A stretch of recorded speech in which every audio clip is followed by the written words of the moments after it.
हाय, कैसे हैं आप सभी। मैं उम्मीद करता हूं कि आप सभी बहुत अच्छे होंगे। फिर से मैं आपके सामने हाजिर हूं एक नए एडवर्टाइजमेंट के साथ और एक नए सीरीज के साथ। एडवर्टाइजमेंट क्या है वो आपके सामने में है, सीरीज क्या है वो एडवर्टाइजमेंट के लास्ट में बताया जाएगा। जैसा कि आपको मालूम है, कुछ दिन पहले आपको विज्ञापन देखने को मिला। वो एडवर्टाइजमेंट था कि 40,247 यानी 40,247 प्रधान शिक्षक की वैकेंसी निकली है प्राथमिक विद्यालयों के लिए। यानी प्राथमिक विद्यालय जो है उसके लिए 40,247 प्रधान शिक्षक की वैकेंसी निकली है। और ये बहुत बड़ा अमाउंट है, कम नहीं है, इट्स बहुत बड़ा अमाउंट है। और इसके साथ ही साथ विज्ञापन संख्या 26/2024 यानी कि 26/24 इसमें उच्च माध्यमिक विद्यालय जो है, जो +2 के स्कूल जो है, उस +2 स्कूल में एक सेकेंड चलिए, +2 स्कूल जो है वो +2 स्कूल में जो प्रधानाध्यापक के पदों के लिए 6061 वैकेंसीज निकली है। इसका जो ऑनलाइन आवेदन करने का जो समय जो स्टार्टिंग है, आवेदन करने का स्टार्टिंग जो है वो 11 तारीख से है। आज मैं वीडियो बना रहा हूँ, आज 10 तारीख है। कल ये अपलोड होगा, यानी कि कल से, यानी कि 11/3/2024 से स्टार्ट है और अंतिम डेट जो है आवेदन करने का वो 2/4/2024 तक है। यानी कि आपके पास तकरीबन अगर कहा जाए तो 20 से 22 दिन का टाइम है। और इसको बढ़ाया या कम किया जा सकता है, तो आप उन बढ़ाने या कम करने में अपना रहे। अपना अगर फॉर्म डालना है तो आप फॉर्म डाल सकते हैं, इसमें आप इसको वेट ना करें फॉर्म डालने के लिए, मैं डालूं या ना डालूं। तो ये बहुत बड़ा अमाउंट है, इसके लिए आप प्रिपेयर रहें। करना क्या है आगे हम बात करते हैं, किस टॉपिक पे बात करना है, किस टॉपिक पे नहीं बात करना है। तो चलिए आगे थोड़ा सा आगे स्लाइड में देखते हैं क्या है। अच्छा, आगे स्लाइड में है कि जो वही बात जो मैंने पहले कहा आपसे कि विज्ञापन संख्या 25/24, ये अभी जो मैं बात करूंगा, अभी जो आपके सामने ये बात होगी, ये सिर्फ विज्ञापन संख्या 25/24 की बात होगी। यानी कि प्राथमिक विद्यालय में जो प्रधान शिक्षक की नियुक्त किया जाएगा 40,247, उस पर मैं बात करूंगा। और जो उच्च माध्यमिक विद्यालय में जो प्रधान शिक्षक की जो 6061 वैकेंसीज हैं उस पर मैं बात नहीं करूंगा। उसके लिए आप पढ़ें, जाकर के एडवर्टाइजमेंट पढ़ें। मैं एडवर्टाइजमेंट का जो PDF है और सिलेबस का जो PDF है मैं इस वीडियो के डिस्क्रिप्शन में डाल दूंगा, आप वहां से देख सकते हैं। तो इसमें क्या कंडीशन क्या है, कंडीशन की बात है कि जो अनिवार्य अर्हता या उम्र सीमा क्या है। वो पहली बात ये है कि आप कोई भी शिक्षक आयोग द्वारा परीक्षा में भाग ले सकते हैं, बशर्ते उसके पास सरकारी प्रारंभिक विद्यालयों में न्यूनतम 8 वर्षों का शिक्षण अनुभव हो। यानी कि 8 वर्ष तक आप शिक्षण अनुभव एक्सपीरियंस आपके साथ होना चाहिए, तो ही आप जाकर के फॉर्म भर सकते हैं। ये आपके पास अनिवार्य अर्हता होना चाहिए। अब प्लस उसके साथ साथ 1/8/2024 को 48 वर्ष या उससे कम आयु का हो। यानी कि 1/8/2024 तक जो है उसकी उम्र सीमा जो है या तो 48 वर्ष हो या उससे कम हो, तब आप 58 साल या उससे कम हो। और ये जो आपको जो एक्सपीरियंस जो अनुभव मिलना है सरकारी प्रारंभिक विद्यालयों में जो 8 वर्ष का जो आपने काम किया है, वो शिक्षण अनुभव जो है ये आपको जिला शिक्षा पदाधिकारी से लेना होगा। इसके लिए एक फॉर्मेट आया हुआ है, वो फॉर्मेट मैं देख रहा था ग्रुप में, मैं उस फॉर्मेट को भी डिस्क्रिप्शन में डाल दूंगा। आप उस फॉर्मेट को देख सकते हैं कि किस तरह से वो मतलब क्या उसमें लिखाएगा, कैसे लेना है, ठीक है ना। अब जानते हैं कि क्वेश्चन जो है आप जो एग्जाम देंगे वो वस्तुनिष्ठ MCQ होगा, ऑब्जेक्टिव टाइप क्वेश्चंस होंगे। 4 में से एक ऑप्शन आ सकता है इसका, और प्रत्येक एक प्रश्न के लिए आपको 1 अंक दिए जाएंगे, ठीक है ना। इसमें नेगेटिव मार्क्स नहीं है, ऋणात्मक अंक, नेगेटिव मार्किंग इसमें नहीं दिया गया है, ठीक है ना। उसके बाद है इसमें से साक्षात्कार का कोई प्रावधान नहीं, इंटरव्यू का कोई इसमें ऑप्शन नहीं है। अब प्लस सैलरी भी ठीक ठाक है, बेसिक सैलरी 30,500 से स्टार्ट होता है। अब बाकी उसके बाद भी बहुत सारे जुड़ करके आपको करीब, आई होप, मैं समझता हूँ कि मतलब 44 या 45 के आसपास जाएगा सैलरी। तो बेसिक इसका है, ये बात कर रहा हूँ मैं प्राथमिक विद्यालय के प्रधानाध्यापक की, ठीक है ना। जो सेकेंडरी विद्यालय के प्रधानाध्यापक के लिए जो है उसकी सैलरी शायद 35,000। आप एडवर्टाइजमेंट पढ़ेंगे तो वहाँ समझ में आ जाएगा, मुझे तो इतना ध्यान नहीं है। तो ये बात है। आगे बात है मेधा सूची कैसे बनेगा। मेधा सूची जो तैयार होगा इसका, उसमें बताया गया है कि भाग 1 और भाग 2, ये भाग 1 और भाग 2 क्या है ये हम बाद में बात करेंगे, उसके आधार पर सफल अभ्यर्थियों की औपबंधिक मेधा सूची तैयार की जाएगी। यानी कि जो भाग 1 जो 75 मार्क्स का है, भाग 2 75 मार्क्स है, यानी कि टोटल 150 मार्क्स का एग्जाम होगा। इसके बेस पर आपका सूची, मेधा सूची तैयार किया जाएगा। अगर किसी विद्यार्थी का, किसी जो एग्जाम दे रहे हैं, अगर उनका मतलब किसी दो विद्यार्थी का जो एग्जाम दिए दोनों विद्यार्थी, अगर दोनों विद्यार्थी का सेम मार्क्स हो, मार्क्स प्राप्तांक जो है समान हो, अगर दो विद्यार्थी का, दो मतलब जो एग्जाम दिए, दो लिखित परीक्षा में जो अगर प्राप्तांक समान हो, तो उस स्थिति में भाग 2 जो डीएलएड के बेस पर, डीएलएड विषय से पूछा गया क्वेश्चन जो हम बाद में बात करेंगे, उसमें जिसका ज्यादा मार्क्स आएगा वही मेधा सूची में पहले स्थान पर आएंगे। यानी कि अगर दो कैंडिडेट नंबर 1, कैंडिडेट नंबर 2, अगर दोनों का मार्क्स जो है 60 नंबर आ गया, तो क्या होगा, तब इस कैंडिडेट को देखा जाएगा कि भाग 2 में, यानी कि भाग 2 जो है वो 75 मार्क्स का है, जो भी हम बात करेंगे, उसमें जिसका ज्यादा मार्क्स रहेगा वही मेधा सूची में पहले नंबर पर रहेंगे। मिसाल तौर पर कि भाग 2 में इसका मार्क्स है 40 नंबर, अब भाग 2 में इसका मार्क्स है 41 नंबर, तो मेधा सूची में ये पहले नंबर पर रहेंगे, फर्स्ट रैंक पर रहेंगे, यानी पहले रहेंगे तब ये आएंगे। ठीक है ना, पहला। अगर भाग 2 में भी प्राप्तांक समान होगा, अगर डीएलएड भाग 2 में भी प्राप्तांक अगर समान होगा, तब क्या होगा, तब देखा जाएगा उम्र, कि जिसका ज्यादा उम्र होगा वो मेधा सूची में पहले आएगा। अगर उम्र भी समान होगा, अगर उम्र भी समान होने पर तब देखा जाएगा कि जो वर्णमाला के अनुसार जो पहले नाम पर आएंगे, अल्फाबेटिकल में जो ABCD से Z तक में जो पहले नंबर पर आएंगे, जो ए का जिसका पहला होगा, तो वो पहले नंबर पर पहला, उसको मेधा सूची में पहला नाम दिया जाएगा। तो इस तरह से मेधा सूची तैयार किया जाएगा।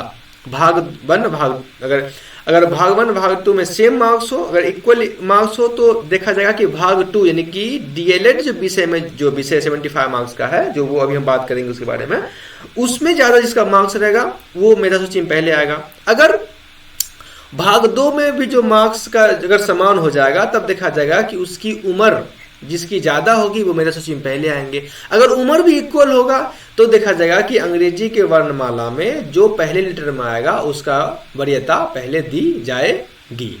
ऐसे बनेगा आपका मेधा सूची। ठीक है ना। और इसके में जो ये है, मतलब जो आपको अचीव लाना है मार्क्स, समान जनरल जो कैटेगरी है उनके लिए लाना है 40%, यानी कि 150 का 40% आप देख लें कितना होता है। और जो पिछड़ा वर्ग है उनको लाना है 36.5%, और जो अत्यंत पिछड़ा वर्ग है EBC या OBC जो है वो 34%, और जो अनुसूचित जाति है, अनुसूचित जनजाति SC ST कहते हैं, SC या ST जो है, या महिला है यानी वुमेन कैटेगरी में आते हैं, या दिव्यांग है, उनको 32% पर पासिंग मार्क्स है। न्यूनतम मार्क्स इतना लाना पड़ेगा, इससे ज्यादा, इस पे न्यूनतम मार्क्स से कम लाएंगे तो आप फेल कर जाएंगे। तो इस तरह से मेधा सूची, मतलब ये न्यूनतम अर्हतांश है, मतलब एक ये है, बाउंड्री लाइन है। ठीक है ना। अब बात करते हैं इसका चयन प्रक्रिया और सिलेबस की बात कर लेते हैं ना। सिलेबस की थोड़ा सा बात कर लेते हैं तो आपको थोड़ा सा आइडिया मिल जाएगा। और सिलेबस में है, आप जानते हैं कि इसमें एक सेकेंड, हाँ, प्रश्नों की संख्या 150। ठीक है ना। 150 प्रश्न की संख्या होगा, 150 मार्क्स के होंगे, कुल अंक 150 का होगा, यानी 150 प्रश्न पूछे जाएंगे और 150 उसका अंक होगा। ठीक है ना। और समय आपको मिलेगा 2 घंटा 30 मिनट का, यानी कि करीब करीब आपको मिल जाएंगे 150 मिनट। ठीक है ना। 150 प्रश्न, 150 मिनट, 150 अंक, एक प्रश्न पर 1 मिनट और 1 अंक। क्लियर।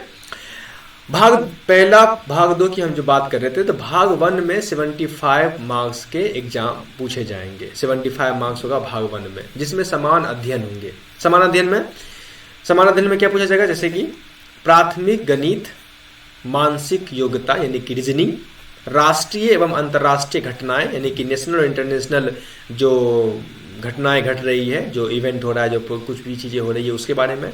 सामान्य विज्ञान, जनरल साइंस से पूछेगा। भारतीय राष्ट्रीय आंदोलन, इंडियन नेशनल मूवमेंट से पूछेगा। भूगोल और भारतीय राजनीतिक यानी कि पॉलिटिकल साइंस से क्वेश्चन पूछेगा। तो ये जो है वो समान अध्ययन के लिए है 75 मार्क्स के। इसमें अगर आप गौर करेंगे तो प्राथमिक गणित, मानसिक योग्यता, राष्ट्रीय एवं अंतर्राष्ट्रीय घटना, सामान्य विज्ञान, भूगोल और राष्ट्रीय आंदोलन और राजनीतिक, ये तमाम चीज जो है हर एग्जाम में कम या ज्यादा इक्वल रहता है। ये बात आपको समझना होगा। जो देखिए, जो भी टीचिंग एग्जाम है उस टीचिंग एग्जाम का 80% सिलेबस सेम होता है। 80%। मिसाल तौर पर अभी जो आप 75% जो जनरल अध्ययन, समान अध्ययन जो की बात जो मैं कर रहा हूं आपके सामने में, अगर आपने ट्री 1 या ट्री 2 एग्जाम दिया होगा या आप ट्री 3 की तैयारी कर रहे होंगे, जो पहले से पढ़ रहे टीचर हैं वो तैयारी कर रहे होंगे, या आपने अभी एग्जाम दिया होगा सक्षमता वाला एग्जाम, तो उनके पास उनके एग्जाम में भी यही सब सिलेबस से क्वेश्चन पूछा गया था, वो भी वहां से भी। तो अगर आप एक जगह तैयारी करते हैं अच्छे से तो आपको वो दूसरे जगह सपोर्ट करता है। अच्छे, तो ये बात आपको समझना चाहिए। आप एक जगह पढ़ें, वो दूसरी जगह सपोर्ट करने के लिए आपको हमेशा तैयार रहेगा, हमेशा रेडी रहता है। तो ये नहीं है कि आप बहुत अलग अलग चीज, ऐसी कुछ नहीं है। मतलब मैं कहूँ ना आपको कि 60 से 70% सिलेबस जो है वो सेम रहता है हर टीचिंग एग्जाम का। कुछ चीजें अलग होती है, इसके लिए हमको एक्स्ट्रा पढ़ना पड़ता है। ठीक है ना। ये तो हो गया भाग 1 की बात। भाग 2 में 75 मार्क्स के क्वेश्चन पूछे जाएंगे और इसमें जो क्वेश्चन पूछे जाएंगे वो पूछे जाएंगे डीएलएड के स्तर का शिक्षण शास्त्र, यानी pedagogy, child development and pedagogy. किसके स्तर का? डीएलएड के स्तर का। और कुछ शिक्षा संबंधी नीतियां यानी पॉलिसीज के बारे में भी सवाल पूछे जाएंगे, पॉलिसीज या कमिटीज या कुछ भी, जैसे कि एनसीएफ के बारे में पूछा जाएगा, एनसीएफ 2005 के बारे में पूछा जाएगा, नेशनल करिकुलम फ्रेमवर्क जो बिहार के लिए बना था 2008 में, एनसीएफ 2008 में जो बना था, जो बिहार का करिकुलम है, उससे सवाल पूछे जाएंगे। एनईपी जो न्यू एजुकेशन पॉलिसी बना है 2020 का, उससे सवाल पूछे जाएंगे। कमीशन से कई सारे कमीशन है, कोठारी कमीशन है, राधा कृष्ण कमीशन है, इनसे सवाल पूछे जाएंगे, पूछ सकते हैं। तो इन नीतियों को, इन पॉलिसीज को आपको पढ़ना होगा, शिक्षा से संबंधित, रिलेटेड टू एजुकेशन से संबंधित इन चीजों को ध्यान में रखना पड़ेगा और यहाँ सवाल पूछे जाएंगे। ठीक है ना। ज्यादा जानकारी के लिए आप ये वेबसाइट दिया हुआ है यहाँ www.bpsc.bis.nic.in पे जाएंगे तो पूरा एडवर्टाइजमेंट आपको मिल जाएगा और आप वहां से पढ़ सकते हैं। सिलेबस भी दिया हुआ है, सिलेबस भी आराम से पढ़ सकते हैं, पूरा सिलेबस दिया हुआ है। भाग 1 और भाग 2 का पूरा सिलेबस दिया हुआ है और सिलेबस भी आप वहां से डाउनलोड कर सकते हैं। नहीं तो मैं डिस्क्रिप्शन में उसका पीडीएफ डाल दूंगा, आप वहां जा करके देख लें। तो इतना बात था मोटे तौर पर। ये मैं बात कर रहा था कौन सा? मैं बात कर रहा था जो विज्ञापन संख्या 50/2024 का।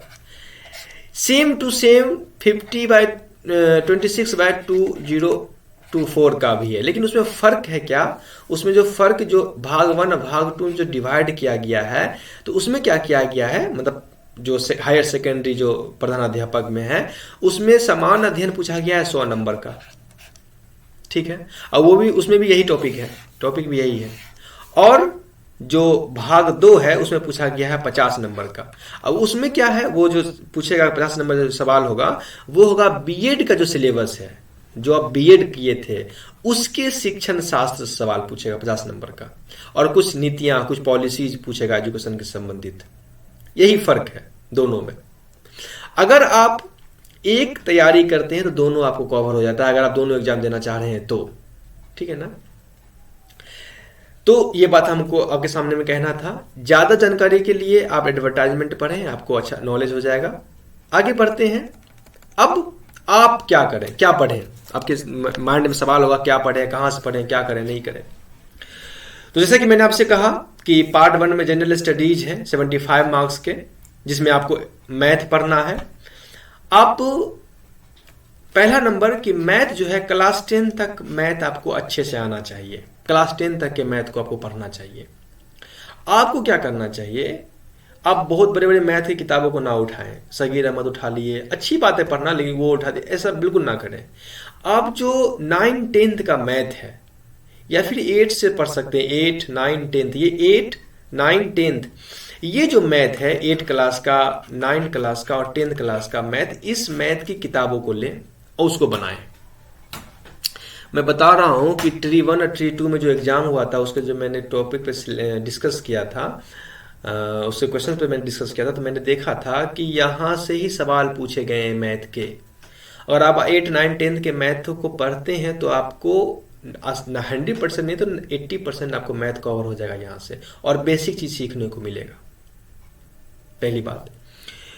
दूसरी बात कि आप रीजनिंग पूछेगा तो रीजनिंग जो है कोई भी छोटी मोटी रीजनिंग की किताबें मार्केट से ले लें, any normal books available in the market. Market में कोई भी नॉर्मल रीजनिंग की किताब ले लें, किसी का भी। ऐसे एस चौहान की तो बहुत मोटी किताबें हैं रीजनिंग की, लेकिन कोई भी रीजनिंग की किताब ले लें जिसमें मोटे तौर पर चीजें हर मतलब 10-20 रीजनिंग का टॉपिक है जो हर जगह वही सवाल पूछता है, तो मार्केट से ले सकते हैं हम किसी भी एडिशन का। जो आपको पढ़ना है साइंस या सोशल साइंस या भूगोल पढ़ना है, उसके लिए एनसीईआरटी की क्लास 6 से लेकर की 10th की किताबों को पढ़ना है आपको। ज्यादा नॉलेज ज्यादा पता जानकारी के लिए आपको 11, 12 की किताबों को पढ़ना है। एक बात अब मैं आपको बता दूं, चूंकि 75 मार्क्स का प्राथमिक विद्यालय में प्रधानाध्यापक के लिए 75 मार्क्स का समान अध्ययन होगा, तो उसकी गहराई भी होगी, बहुत डीपली जा सकता है, बहुत चीजों को पढ़ सकता है। 75 मार्क्स है ना, तो आप 9, 10 की 6 to 8 की किताब को तो पढ़ना ही पढ़ना है, और अधिक जानकारी के लिए आपको 11th की किताबों को भी देखना चाहिए। अगर ना देखते हैं, अगर पास समय नहीं है, तो 6 से लेकर के 8 तक की किताबों को तो आपको पढ़ना चाहिए। आप क्या करेंगे, आपकी जो स्ट्रेटजी होनी चाहिए वो क्या होनी चाहिए, पहले आप 6 से लेकर के 8 तक की एनसीईआरटी की किताबों को पढ़ें, अच्छे से पढ़ें, साथ में नोट्स बनाएं, बेहतरीन तरीके से नोट्स बनाएं। और फिर जब 6 से लेकर 8 तक की किताबों को कंप्लीट हो जाए तो फिर 9 और 10 की किताबों को आप लें और इसको फिर पढ़ें, फिर नोट्स बनाएं। आप यकीन मानेंगे कि जब आप किताबों को कंप्लीट कर लेंगे तो आपको कहीं एक्स्ट्रा पढ़ने की जरूरत नहीं होगी। यहां से ही आपका भूगोल कवर हो जाएगा, पॉलिटिक्स आपको कवर हो जाएगा, आपको इंडियन नेशनल मूवमेंट यहां से कवर हो जाएगा, तमाम चीज आपको यहां से कवर हो जाएगा। लेकिन अगर आप पढ़ेंगे तब करंट अफेयर की बात करें तो करंट अफेयर आपको जनवरी से लेकर के और जब तक एग्जाम हो तब तक को पढ़ना चाहिए। जनवरी का करंट अफेयर पढ़ लीजिए, मंथली करंट अफेयर ले लीजिए मार्केट से किसी एडिशन का और वो पढ़ लीजिए। पेपर अगर पढ़ रहे हैं तो अच्छी बात है, लेकिन जनवरी का पढ़ लीजिए, फरवरी का पढ़ लीजिए, मार्च का, और जब तक एग्जाम हो तब तक का करंट अफेयर आपको पढ़ना चाहिए। ये स्ट्रेटजी है आपको पढ़ने की, ऐसी आपको पढ़नी चाहिए। बाकी आपको कोचिंग लेना है, कहीं जाकर के टाइम पास करना है, यूट्यूब पे वक्त गुजारना है, वट एवर जो करना है आपको करें, आपकी लाइफ आपका चॉइस। 100 क्वेश्चंस का सीरीज देखना है, देखते रहें, कुछ भी करें, लेकिन ये पढ़ने का आपको खुद से किताबों को पढ़ना होगा, खुद से। मैं इस पार्ट 1 में मैं आपके लिए क्या कर सकता हूं, मैं क्या किया, मैं टीआरई एग्जाम हुआ था, टीआरई 2 में जो 1 से लेकर के 12 तक जो पेपर था उसमें जो जीएस का क्वेश्चन था, जीएस पोर्शन था 40 नंबर का, 40 नंबर का, उन तमाम क्वेश्चंस पे मैंने डिटेल्स डिस्कस किया है, आपको इसी यूट्यूब चैनल के प्लेलिस्ट में मिल जाएगा।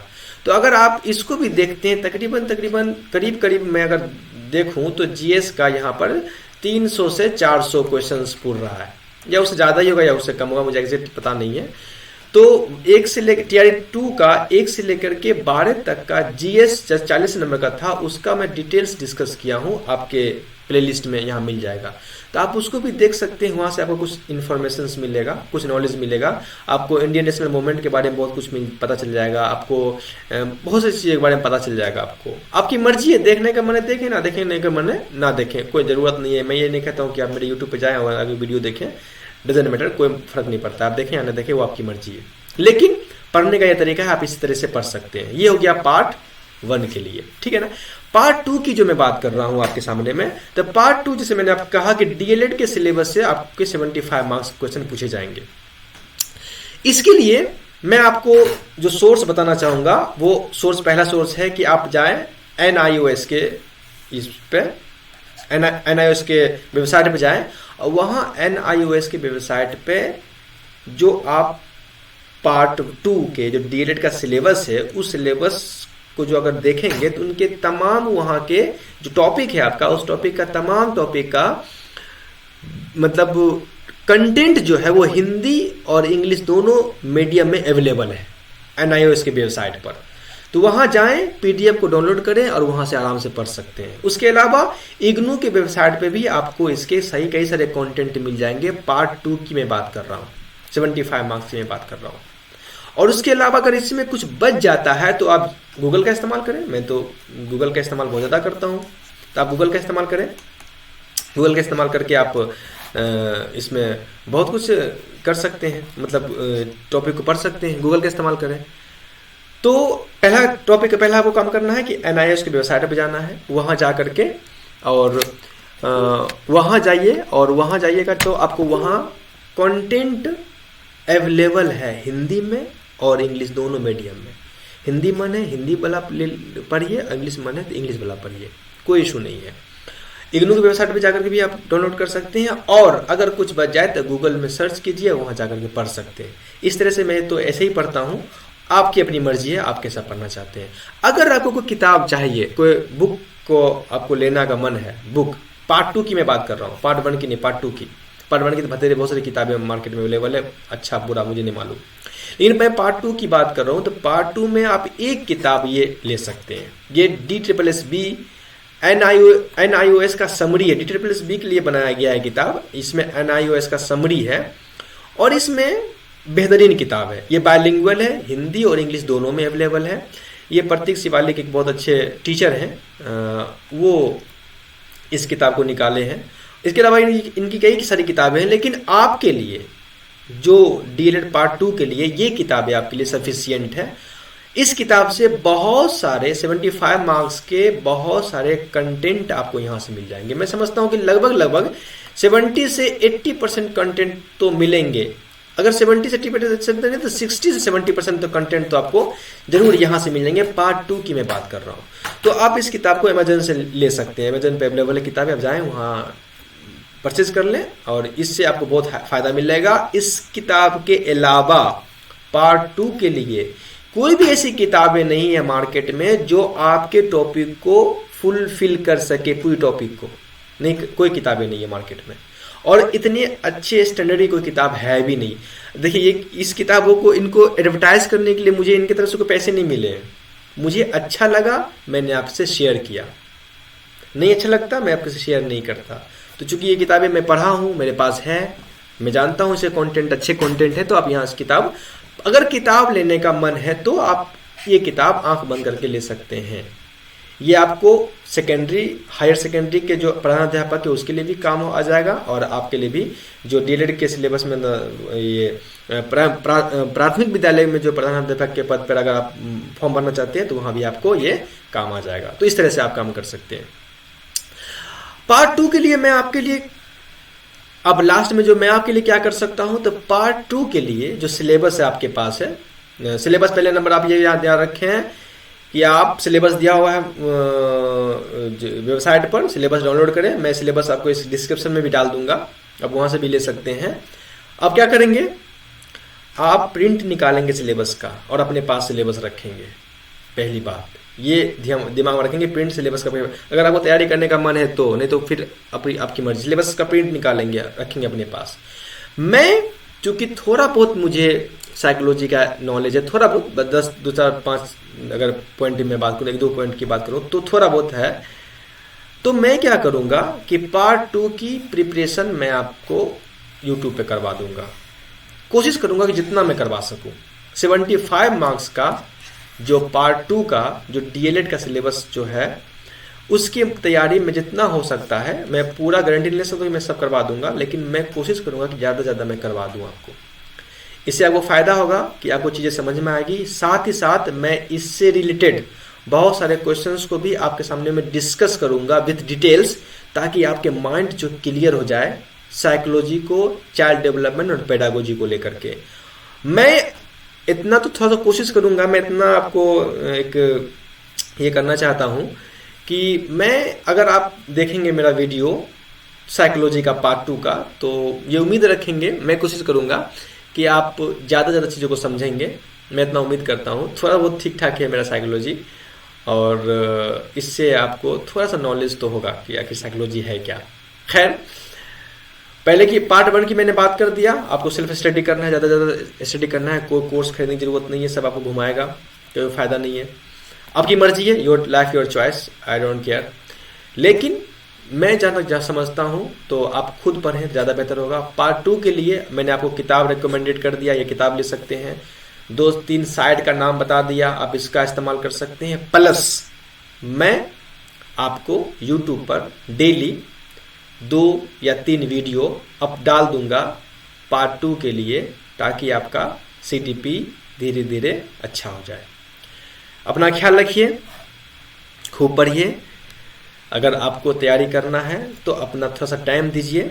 एक बात मैं आपसे कहना चाहूँगा, वो बात ये है कि आप टीचर होंगे, घर के में बहुत सारे काम होंगे, आपके बच्चे होंगे, फैमिली होगा, क्योंकि आप बहुत दिन से काम कर रहे हैं, बहुत उलझन होगी आपको, मैं इस बात को एहसास करता हूँ।